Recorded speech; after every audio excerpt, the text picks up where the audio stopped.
ರಾಮದೇವ ಕಲ್ಪವೃಕ್ಷ ಪರಮ ಪೂಜ್ಯ ಚರಕಪಂಚಮ ತಾತನವರ 21ನೇ ಪುಣ್ಯಸ್ಮರಣೆಯ ಕಾರ್ಯಕ್ರಮವನ್ನು ಅಪರೂಪದ ಸಂತರವರು ಸಾಕಷ್ಟು ಕೆಲಸವನ್ನು ಮಾಡಿರ್ತಕ್ಕಂಥವರು ಆಯುರ್ವೇದದಲ್ಲಿ ಇರ್ಬೋದು, ಸಾವಯವ ಕೃಷಿಯಲ್ಲಿ ಇರ್ಬೋದು, ಹಳ್ಳಿಗಾಡಿನ ಜನರ ದುಃಖ ದುಮ್ಮಾನಗಳಿಗೆ ಧರ್ಮದ ಮೂಲಕ ಧರ್ಮದಲ್ಲಿ ನಡೆಯುವುದರ ಮೂಲಕ ಅವರಿಗೆ ಶಕ್ತಿಯನ್ನು ಕೊಟ್ಟಿರ್ತಕ್ಕಂತಹ ಮಹಾನ್ ಯೋಗಿಗಳು ಚರಕಪಂಚನವರು.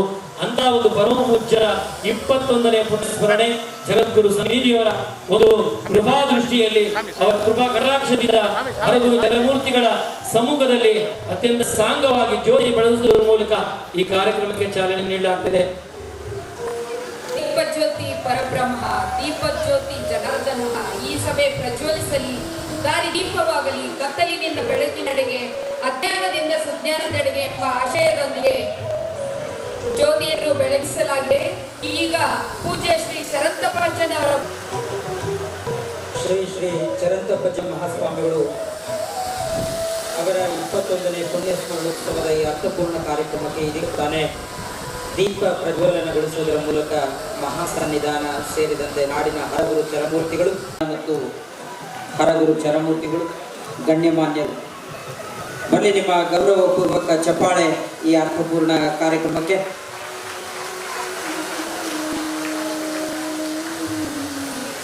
ಪೂಜ್ಯರ ಭಾವಚಿತ್ರಕ್ಕೆ ಪುಷ್ಪಾಂಜಲಿಯನ್ನು ಅರ್ಪಿಸುವುದರ ಮೂಲಕ ಕಾರ್ಯಕ್ರಮಕ್ಕೆ ಶಕ್ತಿಯನ್ನು ಕೊಳ್ಳಲಾಗ್ತಾ ಇದೆ.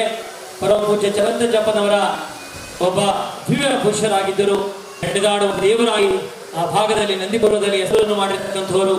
ಈಗ ಗ್ರಂಥಗಳ ಬಿಡುಗಡೆ ಕಾರ್ಯಕ್ರಮ ಇವತ್ತು ಒಟ್ಟು 4 ಗ್ರಂಥಗಳು ಬಿಡುಗಡೆ ಆಗ್ತಾ ಇದೆ. ದಿವ್ಯ ದರ್ಶನ, ದಿವ್ಯ ಪ್ರಕಾಶನ, ಶರಣ ಶಂಕರ ಗರುಡೇಶ್ವರ ಮತ್ತು 106 ವಚನಗಳು, ಈ 4 ಕೃತಿಗಳು ಜಗದ್ಗುರು ನಡೆದ ಬಿಡುಗಡೆ ಆಗ್ತಾ ಇದೆ. ಈ ಕಾರ್ಯಕ್ರಮದಲ್ಲಿ ಎಲ್ಲ ಪೂಜ್ಯರು ಕೂಡ ಭಾಗವಹಿಸಬೇಕು. ಬಿಡುಗಡೆಯಾಗಿ ಇವತ್ತು ಲೋಕಾರ್ಪಣೆ ಆಗ್ತಾ ಇದೆ. ಚರಂತಜಪ್ಪನವರ ಒಂದು ಜೀವನ ಚರಿತ್ರೆಯನ್ನು ಆಧರಿಸಿರ್ತಕ್ಕಂತಹ 2 ಕೃತಿಗಳು ಕೂಡ ಅತ್ಯಂತ ಅಮೂಲ್ಯ ಮತ್ತು ಭರಿತವಾಗಿರ್ತಕ್ಕಂಥ ಕೃತಿಗಳು ಇವು. ಕನ್ನಡ ಸಾಹಿತ್ಯ ಸಾರಸ್ವತ ಲೋಕಕ್ಕೆ ಅತ್ಯಮೂಲ್ಯ 4 ಗ್ರಂಥಗಳ 4 ಹೊತ್ತಿಗೆಗಳ ಲೋಕಾರ್ಪಣೆಯಾಗಿದೆ. ಪರಮ ಪೂಜ್ಯ ಮಹಾಸನ್ನಿಧಾನದವರಿಂದ ಮತ್ತು ಎಲ್ಲ ಗಣ್ಯಮಾನ್ಯರಿಂದ ಬರಲಿ ನಿಮ್ಮ ಒಂದು ಗೌರವಪೂರ್ವಕ ಚಪ್ಪಾಳೆ.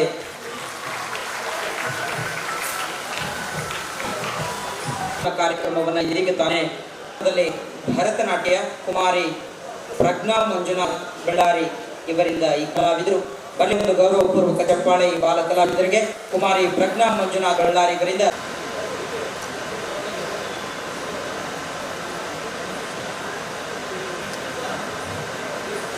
ಈಗ ಗುರುವೆ ನಾನು ಒಂದು ಸೊನ್ನೆ ಎಲ್ಲಿ ಬೆಲೆ ಇದೆ, ಸೊನ್ನೆ ಹಿಂದೆ ಇದರ ಅಂಕಿ, ಸೊನ್ನೆಗಾಗ ಬೆಲೆ ಇದೆ.